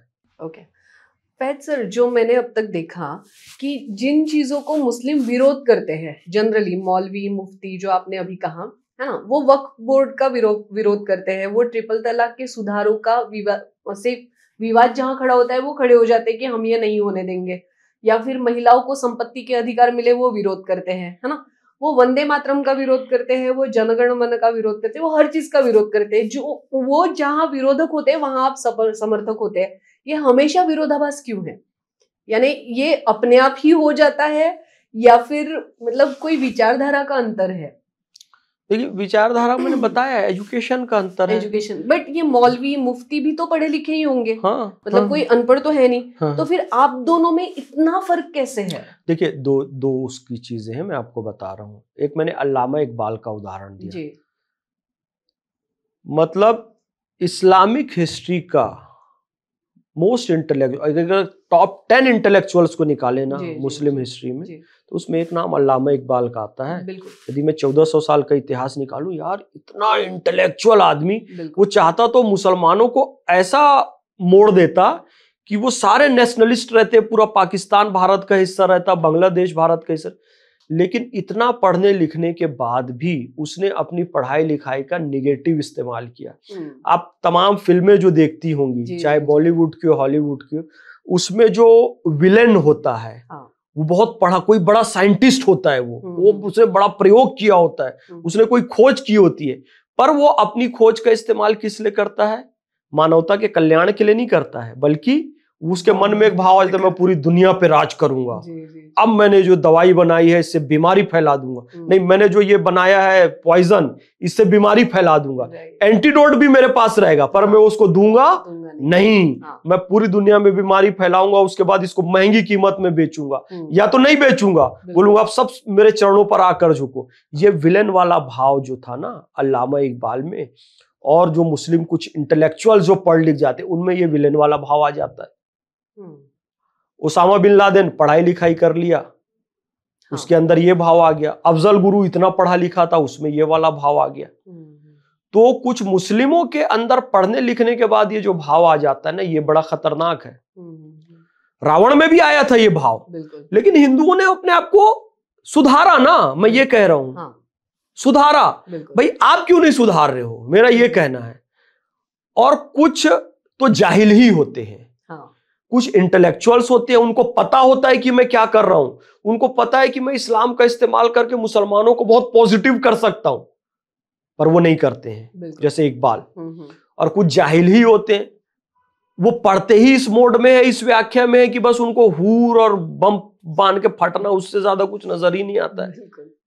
लेकिन हम पढ़ते लिखते भी हैं, और इस पढ़ाई लिखाई का या इस्लाम का, कुरान का, हदीसों का, गीता का, बाइबल का, गुरु ग्रंथ साहब का कैसे पॉजिटिवली प्रयोग करना है, तो हम वो प्रैक्टिकली पॉजिटिवली प्रयोग भी करते हैं। इसलिए डिफरेंस नजर आता है उन लोगों में और हमारे अंदर। भाई अब वक्फ अमेंडमेंट एक्ट, अब इन्होंने कह दिया मुसलमानों के विरोध में है, मुसलमानों की मस्जिद छीन ली जाएगी, कब्रिस्तान छीन लिया जाएगा, दरगाह छीन ली जाएगी, खानका छीन लिया जाएगा। कुछ भी ऐसा प्रावधान है ही नहीं। भाई आज से 100 साल पहले आप वक्फ किसी ने किया, मस्जिद को किसी ने अपनी दुकान दी, मेन मार्केट में दी। मान लो अब पुणे का जो मेन मार्केट कौन सा है, दगड़ू शेठ वाला एरिया है, या जो दूसरा ABC है ना, जो है। अब वहां मान लीजिए आज से 100 साल पहले किसी ने एक दुकान या एक लैंड डोनेट की, कहे जी मस्जिद का खर्चा इससे चलेगा, मैंने वक्फ कर दिया इतना बड़ा लैंड, इससे जो भी रेवेन्यू आया, जो किराया है, इससे मस्जिद। अब 100 साल पहले किया तो जी 10 रुपए उसका रेंट था, 10 रुपए में उस समय चल जाता था मस्जिद का खर्चा। आज से 100 साल पहले यार वो आज भी 10 रुपए दे रहा है।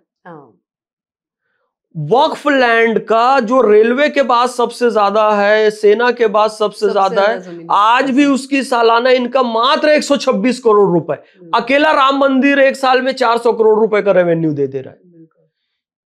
तो 10 रुपए आप किराया दे, तो इसमें सुधार होना चाहिए कि नहीं होना चाहिए? ये तो वक्फ को ही फायदा है ना, ये तो मस्जिद को ही फायदा है ना, मदरसों को फायदा है ना। तो यही सुधार तो किया जा रहा है भाई। और ये भी नहीं कहा गया, उन्होंने ये कहा कि ये बिल रेट्रोस्पेक्टिव नहीं है। अमित शाह जी ने, यानी पहले से जो मस्जिद है, दरगाह है, खानकाहें हैं, उसको कहीं कोई नुकसान नहीं पहुंचाया जाएगा। हाँ, पेपर चेक किए जाएंगे, पेपर प्रॉपर है तो कोई नुकसान नहीं पहुंचाया जाएगा, पेपर प्रॉपर नहीं भी है तो वैसे ही रहेंगी। लेकिन आप जो एकदम ही गलत डिमांड करते हो, अंबानी का घर मेरा है, वो 1500 साल पुराना तमिलनाडु का गांव मेरा है, वो चंद्रशेखर आजाद जी का पार्क जो अल्फ्रेड पार्क, अब आजाद पार्क कहलाता है, वो मेरा, दिल्ली का संसद भवन मेरा है, कुंभ की भूमि मेरी है, ईडन गार्डन मेरा है, सूरत म्युनिसिपल कॉर्पोरेशन मेरा है, मुकेश अंबानी का घर मेरा है। तो इस पे तो आपत्ति करेगा, उल जलूल आप वो फरमान निकाल के लाते हो पुराना। औरंगजेब ने फरमान दिया था, अकबर ने फरमान दिया था, ये हमारा है। मैं आपको एक फैक्ट बताता हूं, 1661 में, क्योंकि आप भी हिस्ट्री से रिलेटेड है और जो स्टूडेंट सुन रहे होंगे उनके लिए फैक्ट बताता हूं। अब 1661 में पुर्तगाल की राजकुमारी कैथरीन का विवाह होता है चार्ल्स सेकंड के साथ, इंग्लैंड के राजा। भाई पुर्तगाल वाले मुंबई को उठा के दहेज में दे देते हैं चार्ल्स सेकंड को। जी बिल्कुल। अरे मुंबई तुम्हारे बाप की है, दहेज में दे दिया तुमने। अब मजे की बात ये देखिए कि पुर्तगाल वालों ने इंग्लैंड वालों को मुंबई दहेज में दे दिया जी। उसके पेपर आज भी चार्ल्स सेकंड की औलादों के पास है कि हमको दहेज में मिला है। अब उसी मुंबई को 1668 में Charles second 10 pound per year के हिसाब से ईस्ट इंडिया कंपनी को लीज पे दे देता है। अब ईस्ट इंडिया कंपनी के पास भी सारे पेपर हैं कि हमको लीज मिली है। आज चार्ल्स सेकंड की कोई औलाद आकर ये कहे कि मुंबई मेरे बाप को दहेज में मिली थी और उसका पेपर है, हम उसको मुंबई दे देंगे क्या? नहीं देंगे। बिल्कुल। कोई पुर्तगाली आ जाए कहे गोवा मेरे चचा का है, हम उसको दे देंगे क्या? कोई फ्रेंच आ जाए कि पौंडीचेरी तो मेरे दादाजी की है, हम उसको दे देंगे क्या पौंडीचेरी? तो अकबर ने फरमान दिया था तो कैसे दे देंगे यार? वो खत्म हो गई, बिल्कुल, वो राजतंत्र खत्म हो चुका है, राइट, डेमोक्रेसी आ चुकी है। बाबा साहब का संविधान, बाबा साहब भाई, बाबा साहब का संविधान लागू हो चुका है। वो अब अकबर का फरमान और ईस्ट इंडिया कंपनी का फरमान नहीं चलेगा यहां पर। बिल्कुल, यहां के कानून के हिसाब से पेपर है तो दिखाइए, ओके, नहीं है तो भी कोई बात नहीं, आप 100 साल से नमाज पढ़ रहे हो पढ़िए, पर एकदम अति करोगे तो उसका तो पेपर दिखाना पड़ेगा आपको। तो ये सब सुधार किया जा रहा है और उससे इनकम बढ़ेगी, मस्जिदों की साफ सफाई होगी, उसका रेनोवेशन होगा। आज भी जिन मस्जिदों के पास बड़ी बड़ी दुकानें हैं ना, उनको हर जुमे को चंदा मांगना पड़ता है बिजली का बिल भरने, क्योंकि रेंट आ रहा है 10 रुपए 20 रुपए। तो ये सब सुधार मोदी जी बात, तो मैं क्यों नहीं इसका समर्थन करूंगा? मैं पढ़ा लिखा हूं, समझता हूं मैं, और मैं पढ़ा लिखा ऐसा व्यक्ति हूं जो इन चीजों को पॉजिटिवली मुसलमानों के बीच ले जाना चाहता है, उनको निगेटिव नहीं करना चाहता। बुरा लगता है, कोई बात नहीं।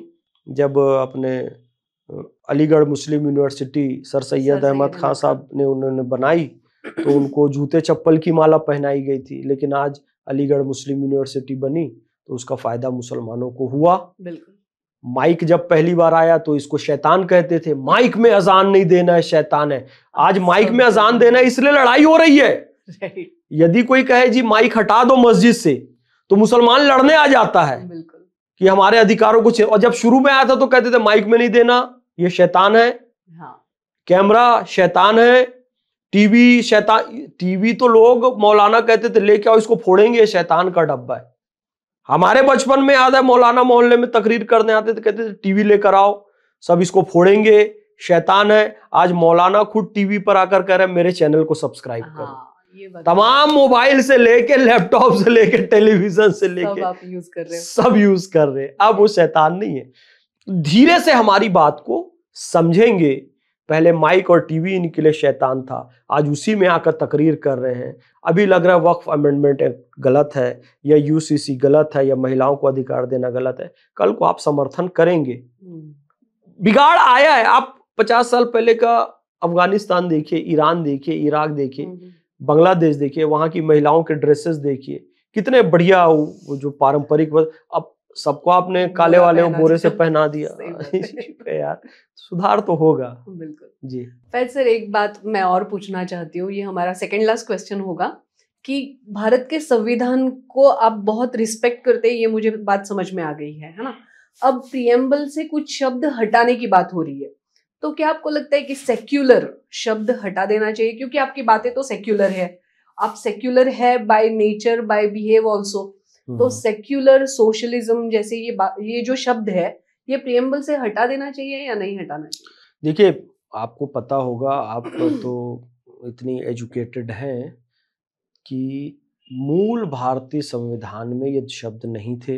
हाँ, लेकिन जो हमारा बेस है जनता का, समाज का, संविधान की आत्मा कहा गया है। हाँ, प्रीएम्बल को, प्रस्तावना को। आत्मा के साथ कोई छेड़छाड़ नहीं होनी चाहिए। राइट। एक तो छेड़छाड़ होनी नहीं चाहिए आत्मा के साथ, और हुई भी आत्मा के साथ, तो भाई उस आत्मा से अगर हम दूसरे शब्दों में समझे कि यदि संविधान का प्रीएम्बल परमात्मा है, तो उससे जुड़ी हुई हम सब आत्माएं हैं। हाँ। और परमात्मा से आप छेड़छाड़ कर रहे हो, परमात्मा से, तो आत्माओं से पूछोगे तो। हाँ। तो भाई आपने उसमें छेड़छाड़ की, 2 शब्द जोड़ा। हम भारत के लोग भारत को एक संपूर्ण प्रभुत्व संपन्न समाजवादी पंथ निरपेक्ष लोकतंत्रात्मक गणराज्य बनाने के लिए संविधान को अधिनियमित, अंगीकृत और आत्मार्पित करते हैं। क्या क्या आपने शब्द जोड़ा? समाजवादी और पंथ निरपेक्ष।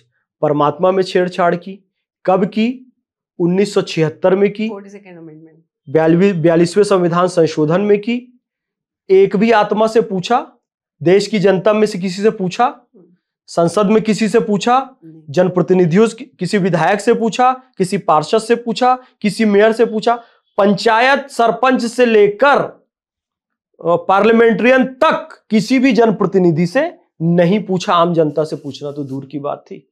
लेकिन ये गलत नहीं था ना। मतलब देखिए, अगर जिन कॉन्स्टिट्यूशन मेकर्स ने इसे नहीं ऐड किया था, उनका कहना भी यही था कि भारत का जो तबका है या समाज का ढांचा है उसका आधार सेक्युलरिज्म है। तो उनको शायद लगा होगा कि ये अंडरस्टूड है, इसको लिखने की जरूरत नहीं है। तो नहीं है तो फिर और क्यों लिख अगर दिया? बाद में लिखा तो गलत तो नहीं किया है। तो मैं बता रहा हूँ आपको, मैं बता रहा हूँ। समाजवाद भारत का शब्द है ही नहीं। अच्छा। समाजवाद इंडियन शब्द नहीं है। समाजवाद सोशलिज्म से आया है। सोशलिज्म आया है कम्युनिज्म से, जो कि टोटल कार्ल मार्क्स की विचारधारा है, जो विचारधारा आगे जाकर ये कहती है माओवाद में परिवर्तित होकर कि सत्ता बंदूक की नाल से निकलती है। हाँ। और सोशलिज्म का ही एक कंसेप्ट था कि धर्म मानव जीवन की अफीम है। हाँ।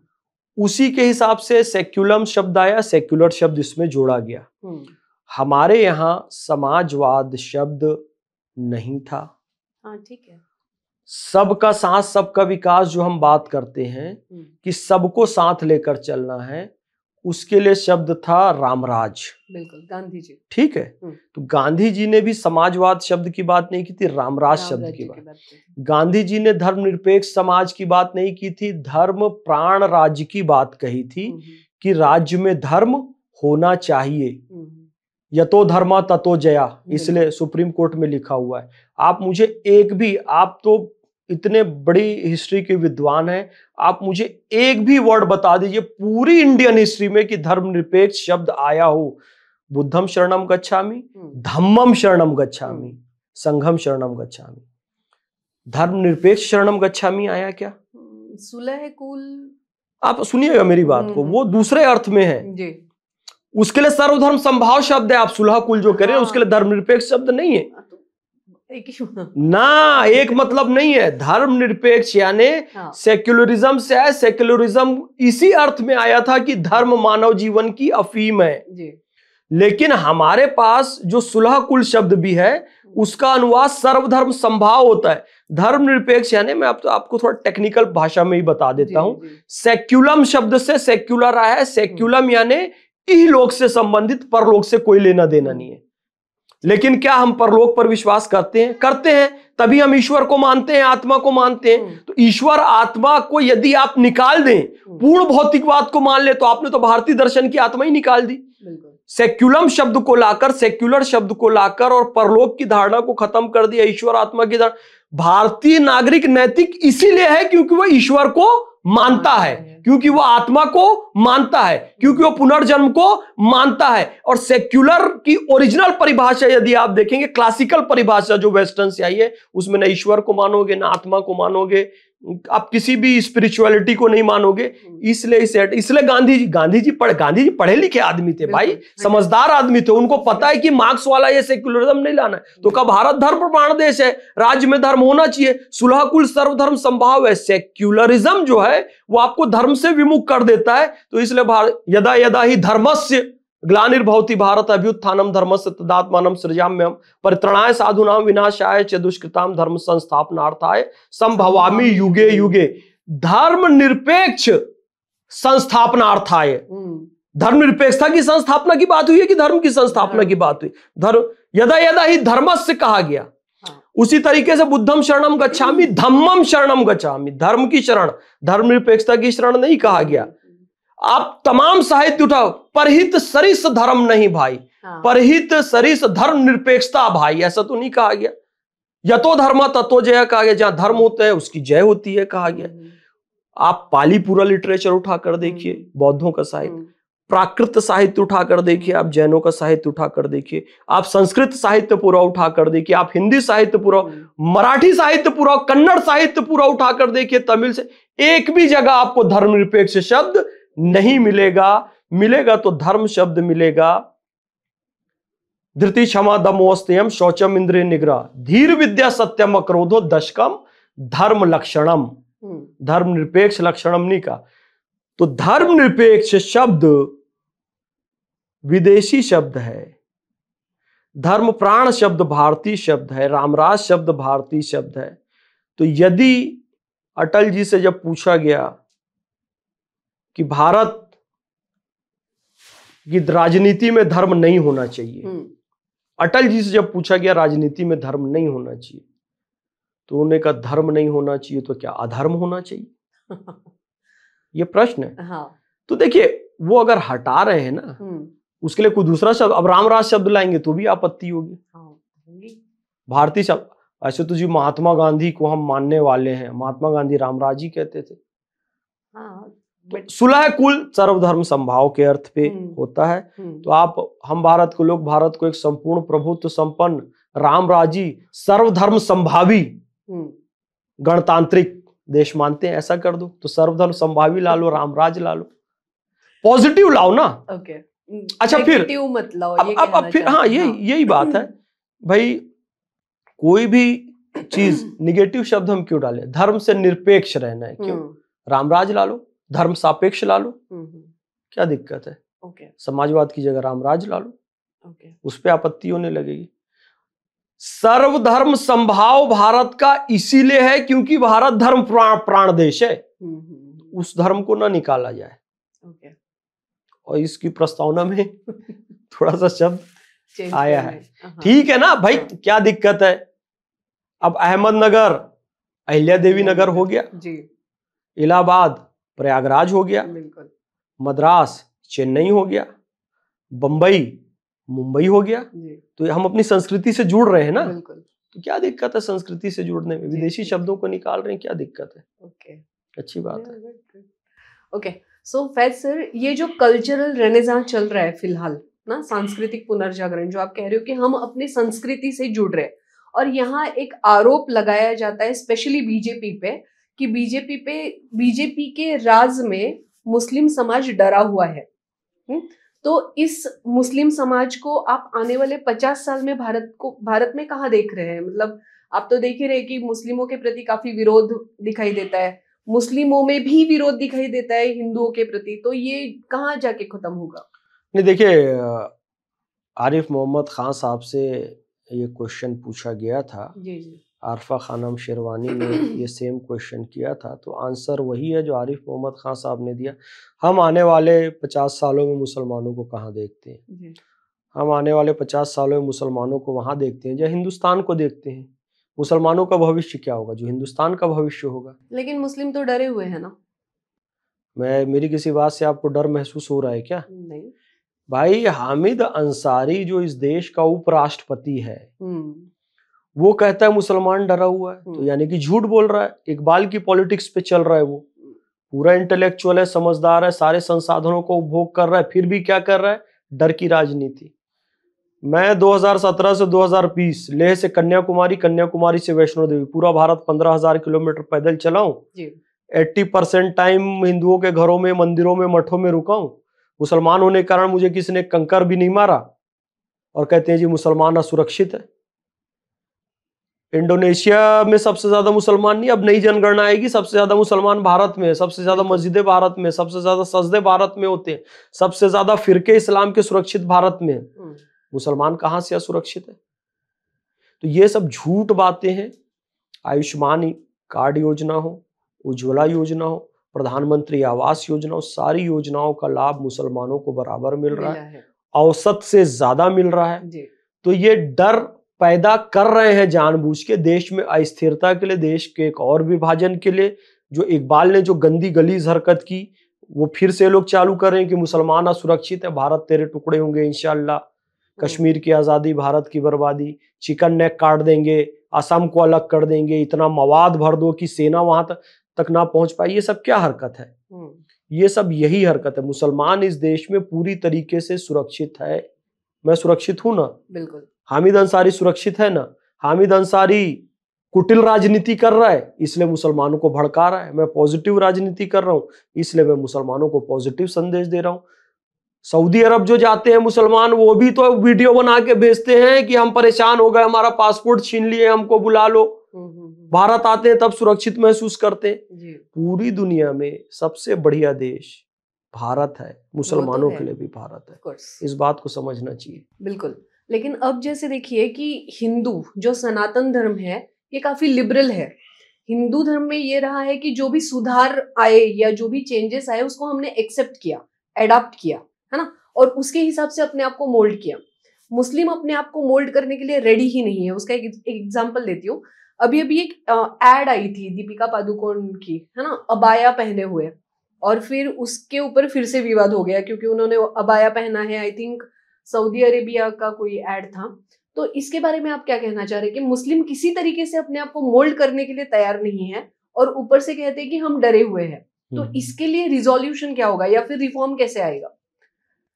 धीरे धीरे आएगा। देखिए, जैसे कुछ चीजों को मुसलमान ने स्वीकार किया ना, जैसे मैंने कहा माइक, कैमरा, टीवी एक्सेप्ट कर लिया ना। जी जी जी। अब जितने भी मौलाना हैं, हाँ, तमाम, जी, यहाँ तक कि कट्टरपंथी में कट्टरपंथी आतंकवादी भी, हाँ, ओसामा बिन लादेन से तमाम लोग कैमरा और टीवी में आके ही अपना मैसेज देते थे कि हम ये कर देंगे, वो कर देंगे।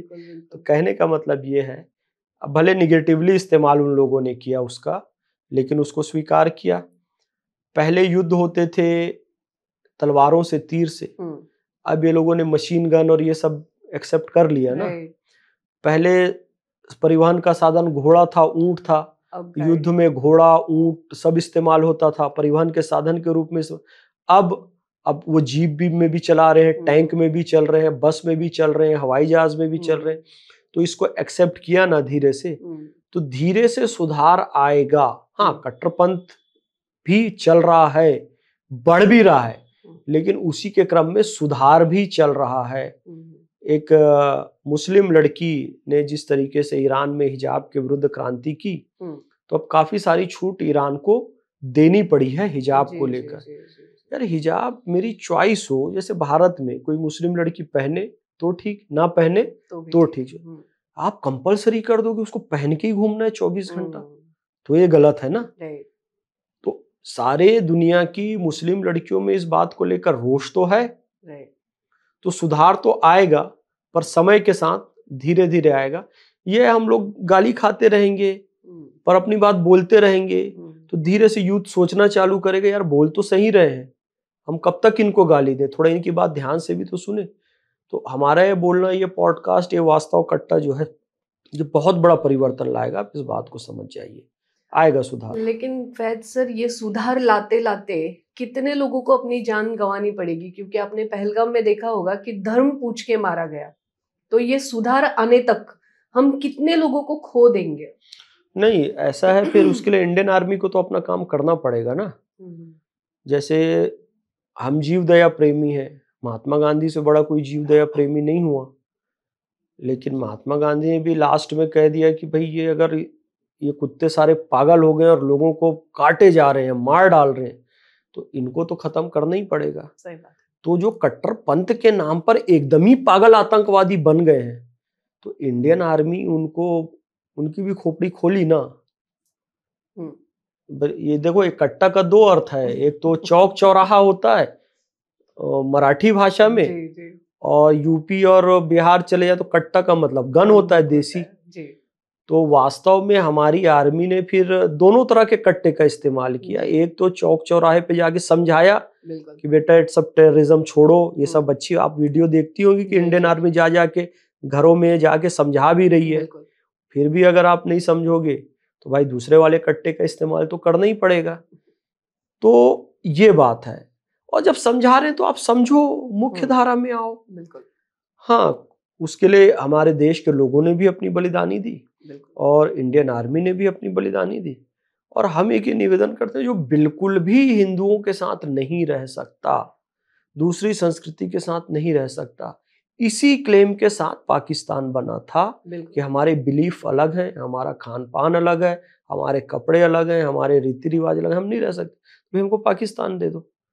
लेकिन एक दुखद बात यह है कि पाकिस्तान की मांग करने वाले जो मैक्सिमम लोग थे, जो भारत के बड़े मुस्लिम सेठ साहूकार थे, मुंबई के थे, लखनऊ के थे, मेरठ साइड के थे, अलीगढ़ साइड के थे, वो सारे के सारे भारत में रह गए।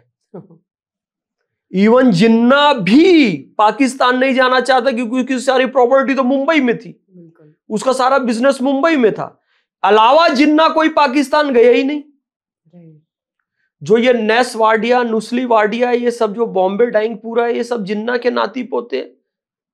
जिन्ना ऊपर पूंजालाल ठक्कर, मेघजी भाई ठक्कर, प्रेमजी भाई ठक्कर, जिन्ना के नीचे उनकी जो बेटी थी वो पारसी से ब्याही, उनसे जो बेटा हुआ नुस्ली वाडिया पारसी, उनसे जो बेटा हुआ नेस वाडिया पारसी, ऊपर सारे हिंदू नीचे सारे पारसी, शादी भी हुई रतनबाई पेटिट से पारसी, मतलब ऊपर हिंदू नीचे पारसी, बीच में अकेला एक जिन्ना मुसलमान, उसने पाकिस्तान इस्लामिक राष्ट्र बना लिया, जो शराब भी पीता था और सुअर का मांस भी खाता था। अफसोस की बात ये देखो, और वो भी जो छोड़ के जाना नहीं चाहता था, उसको पता था भाई मेरी पूरी प्रॉपर्टी मुंबई में, भारत में नेहरू जी को कह के गया थोड़ा मेरी प्रॉपर्टी देखना। तो ये बड़ा अफसोस रहा कि भाई आप लोग यहाँ रह गए, चले जाओ। आज भी जो कट्टरपंथी लोग जो हैं, जो उससे पाकिस्तान की डिमांड किए थे, काफी सारे भारत में जो ये सब ऐसी बातें करते हैं, आतंकवाद फैलाते, पाकिस्तान चले जाओ। यहाँ फिर से अलग नेशन वो मांग कर रहे हैं, पर अब हम ये नहीं होने देंगे किसी भी स्थिति में। इस बात को समझ जाइए। तो भारत की अखंडता काफी इंपॉर्टेंट है। और आखिरी सवाल फैज सर आपसे ये है कि आपकी बातें सुन के मुझे जो समझ में आया कि आप तो बड़े क्रांतिकारी हैं, मुसलमानों में एक सूफी और एक क्रांतिकारी। क्या आपको कट्टरपंथियों से डर नहीं लगता कि कहीं हमला हो जाए या कहीं आप रास्ते पे होते हो? हमला तो देखिए होता रहता है, मौखिक हमला भी होता है जी, शाब्दिक हमला भी होता है, फोन से धमकी भी देते हैं, कभी सामने भी आ जाते हैं, घेर भी लेते हैं। लेकिन फिर मैं कहता हूँ, फानूस बन के जिसकी हिफाजत हवा करे, वो शम्मा क्या बुझे जिसे रोशन खुदा करे। जाको राखे साइयाँ मार सके ना कोई, बाल ना बाका कर सके जो जग बैरी होई। और जग मेरा बैरी नहीं है, जग तो मेरा समर्थक है। जा पर कृपा राम की हुई, ता पर कृपा करे सब कोई। जिस पर राम की कृपा होती है उस पर सब कृपा करते हैं। और एक बात कही गई है, इन्नल्लाह मास साबरीन, बेशक अल्लाह सब्र करने वालों के साथ है। तो मैं सब्र करता हूँ तो अल्लाह मेरे साथ है। तो ये लोग हमले भी करते हैं हर तरीके के, लेकिन अभी तक कोई सफल नहीं हुआ। और ना नकारात्मक शक्तियाँ सफल हो सकती है, क्योंकि मैं खुदाई काम कर रहा हूँ। और अंततः जीत तो ईश्वरीय कार्य की होती है। शैतान तो हर युग में हारा है, लगता हावी है, लेकिन अंततः हारना तो शैतान को ही है, जो इतना खुदाई ताकत ईश्वरीय शक्ति को है। तो स्वामी विवेकानंद ने एक बात कही, जब मृत्यु अवश्यम भावी है तो 4 दिन और अधिक जीकर कीट पतंगों की तरह मरने से श्रेयस्कर है कि उचित अवसर आने पर अपने प्राणों का बलिदान दे देना चाहिए। देखिए, मृत्यु तो अवश्यम भावी है, या तो बूढ़े होके बाथरूम में फिसल के मरोगे, या तो किसी बीमारी से मरोगे, या एक्सीडेंट से मरो। जब मरना ही है तो मृत्यु भी आ जाए तो वीरों की तरह मरो। तो ये स्वामी विवेकानंद का वचन है, कृष्ण की पुकार है, ये भागवत का सार है कि युद्ध ही तो वीर का प्रमाण है। कौरवों की भीड़ हो या पांडवों का नीड़ हो, जो लड़ सका है वो ही तो महान है। और जीत की हवस नहीं, किसी पे कोई वश नहीं, क्या जिंदगी है ठोकरों पे मार दो, और मौत अंत है नहीं तो मौत से भी क्यों डरे, ये जाके आसमान में दहाड़ दो। आरंभ है प्रचंड बोले मस्तकों के झुंड, आज जंग की घड़ी के तुमको हार दो। आन बान शान या के प्राण का हो दान, आज इस धनुष के बाण पे उतार दो। और हम इस लक्ष्य के साथ चल रहे हैं कि जो वो चाणक्य सीरियल में एक बहुत अच्छी बात कही गई, वो मेरा बड़ा प्रेरक वचन है। हम इस लक्ष्य के साथ चल रहे हैं। हमने अभिषेक किया था जननी का अरिशोणित से, हमने श्रृंगार किया था माता का अरिमुंडों से, हमने ही उसे दिया था सांस्कृतिक उच्च सिंहासन। माँ जिस पर बैठी सुख से करती थी जग का शासन, अब काल चक्र की गति से वह टूट गया सिंहासन। अपना तन मन धन देकर हम करें पुनः संस्थापन, हम करें पुनः संस्थापन, हम करें राष्ट्र आराधन। ये भाव से चल रहे, सफलता हमें मिलेगी। क्या बात है। सो ईश्वर करे आपकी लंबी उम्र हो और बहुत बड़ा रिफॉर्म आपको करना है। और इस तरीके से फैज सर के विचार हमने सुने हैं, और मुझे लगता है कि इससे एक बड़ा संदेश मिलेगा मुस्लिम समाज को, स्टूडेंट्स को, और आने वाले सारी ही पीढ़ियों को। So thank you Faiz sir, वास्तव कट्टा पे आपने अपना समय दिया, और आपके विचार जान के मैं तो आपकी बड़ी फैन हो गई हूँ। Thank you so much. And इसी तरीके से हम और मिलते रहेंगे। जरूर मिलेंगे, मुझे दोबारा यहाँ वास्तव कट्टा में जरूर आना है, जी, मैं जी। इंशाल्लाह जरूर आऊंगा यहाँ। और विद्यार्थियों से एक निवेदन है कि इस वीडियो में जो भी आपको लगा या जो भी आपके अभिप्राय है ये कमेंट बॉक्स में लिख के जरूर बताइए। So thank you and have a good day ahead. Thank you so much.